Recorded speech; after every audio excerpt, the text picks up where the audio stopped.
নমস্কার বন্ধুরা, আজকে আমি তালের পোয়া পিঠার রেসিপি নিয়ে এসেছি। পোয়া পিঠা বানাতে আমাদের অনেকের সমস্যা হয়, অনেক সময় ভালো মতো করে ফুলে না, আবার নরমও হয় না। তাই আজকে আমি পোয়া পিঠা বানানোর একদম সঠিক পদ্ধতি দেখাবো। এতে পিঠাগুলো একদম বলের মতো ফুলবে আর নরম তুলতুলে হবে। সাথে তালের মাড় বের করার একটা একদম নতুন আর খুব সহজ পদ্ধতি আপনাদের দেখাবো, যাতে যে কোনো সময় একদম চটপট করে তালের মাড় বের করে নিতে পারবেন। তাহলে চলুন দেখে নিই। আমি এখানে একদম পাকা পাকা তাল নিয়েছি। প্রথমে তালের খোসা ছাড়িয়ে এর আঁটিগুলোকে আলাদা করে নিতে হবে।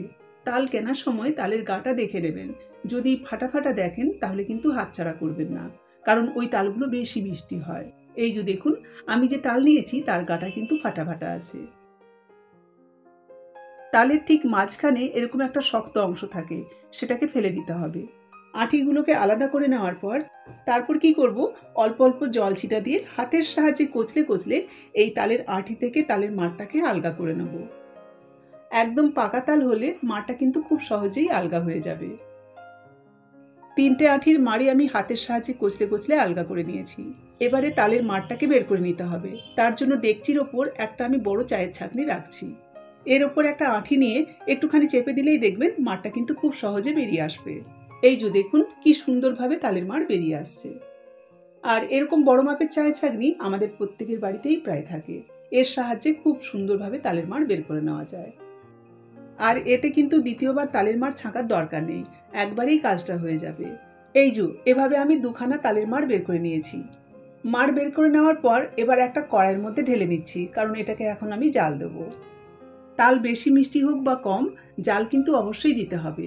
এতে তালের মধ্যে যে তিক্ত ভাব থাকে সেটা কেটে যাবে।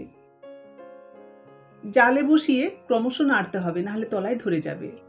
ফুটে ওঠার পর ওপরে যে ফেনাটা জমবে সেটাকে তুলে ফেলে দিতে হবে। এই তালটা মিষ্টি ছিল, সেজন্য কিন্তু খুব বেশি ফেনা জমছে না। ফুটানোর সময় যদি দেখেন যে অতিমাত্রায় ফেনা হচ্ছে, তাহলে জানবেন তালটা কিন্তু তেতো আছে। তখন যতক্ষণ না মাড়টা পরিষ্কার হচ্ছে ততক্ষণ ফুটিয়ে ফুটিয়ে ফেনাটাকে তুলে ফেলে দিতে হবে। এখন আরেকটু ফুটিয়ে খানিকটা ঘন করে নেব। তারপরে গ্যাসটাকে বন্ধ করে একদম ঠান্ডা হলে তারপরে আমি পিঠাটা বানাবো। এবারে একটা গামলার মধ্যে আমি বড় বাটির 1 বাটি চালের গুঁড়ি নিচ্ছি। তার সাথে দেব সমপরিমাণ ময়দা। চালের গুঁড়ি আর ময়দার পরিমাণটা এখানে সমানে সমানে দিতে হবে। আপনারা চাইলে চালের গুঁড়ির পরিবর্তে সুজিও দিতে পারেন। সেক্ষেত্রে যতটা ময়দা দেবেন তার অর্ধেক সুজি দিতে হবে। এবারে এর মধ্যে আমি কোরানো নারকেল দিচ্ছি। তার সাথে অল্প একটুখানি নুন দিচ্ছি। মিষ্টি খাবারে অল্প একটুখানি নুন দিলে খেতে ভালো লাগে। আর দেব 1 বাটি মতো চিনি। চিনিটা আপনারা নিজেদের স্বাদ বুঝে দেবেন। এবারে একটা বাটির মধ্যে আমি 1 টেবিল চামচ গোটা মৌরি নিয়েছি। এর থেকে 3 ভাগ গোটা মৌরি এর মধ্যে সরাসরি দিয়ে দিচ্ছি। হাতের মধ্যে নিয়ে একটুখানি রগড়ে দিয়ে দেবো, এতে এর স্মেলটা খুব ভালো মতো করে বেরিয়ে আসবে। বাকি যেটুকু গোটা মৌরি আছে তার সাথে 3টে ছোট এলাচ দিয়ে এটাকে আধ ভাঙা করে তারপরে দেব। তারপরে সব কিছুকে ভালো মতো করে একবার মিশিয়ে দেবো। মৌরি আর এলাচ একটুখানি কুটিয়ে দিলে পোয়া পিঠার মধ্যে ভীষণ মিষ্টি একটা গন্ধ আসে, আর খেতেও ভালো লাগে।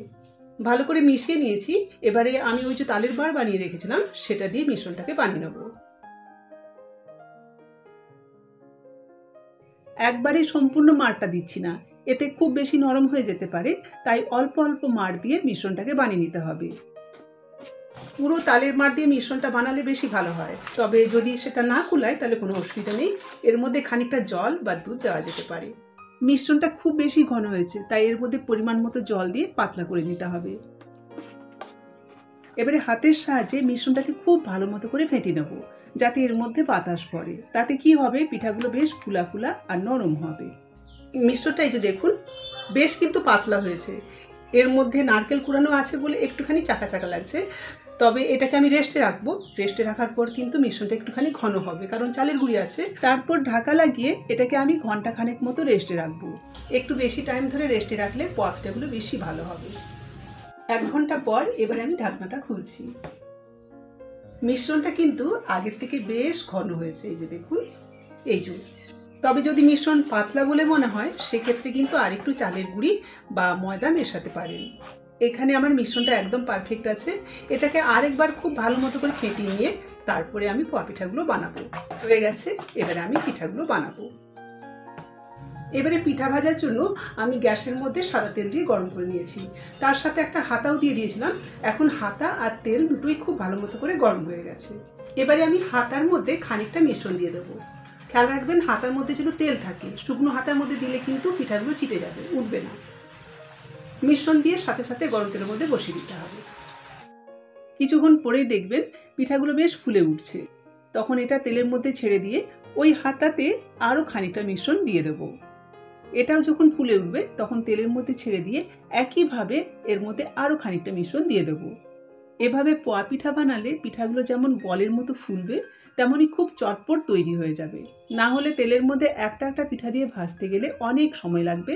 আবার সরাসরি তেলের মধ্যে একসাথে অনেকগুলো পিঠা দিয়ে কিন্তু ভাজা যায় না, সেক্ষেত্রে একটার সাথে আরেকটা চিটে যাবে আর ভালো মতো করে ফুলবেও না, শেপটাও ভালো আসবে না।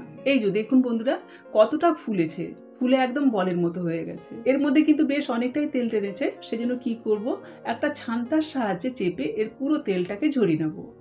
একদিক দিয়ে হাতার মধ্যে মিশ্রণ দিয়ে পিঠা ভাজতে থাকতে হবে, আর অন্যদিকে যেগুলো ভাজা হয়ে যাবে সেগুলোকে তেল ঝরিয়ে তুলে নিতে হবে। এভাবে সরাসরি তুলে রেখে দিলে পিঠাগুলো দেখতে গোল গোল লাগবে বটে, তবে তার মধ্যে কিন্তু অনেক বেশি তেল থেকে যাবে।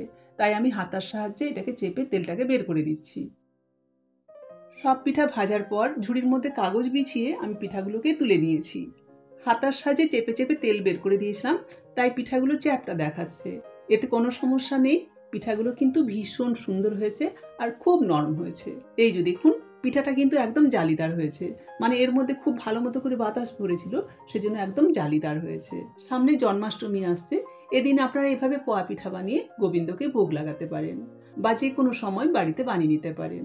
ভিডিও যদি আপনাদের ভালো লাগে তাহলে লাইক, কমেন্ট, শেয়ার করার অনুরোধ রইল।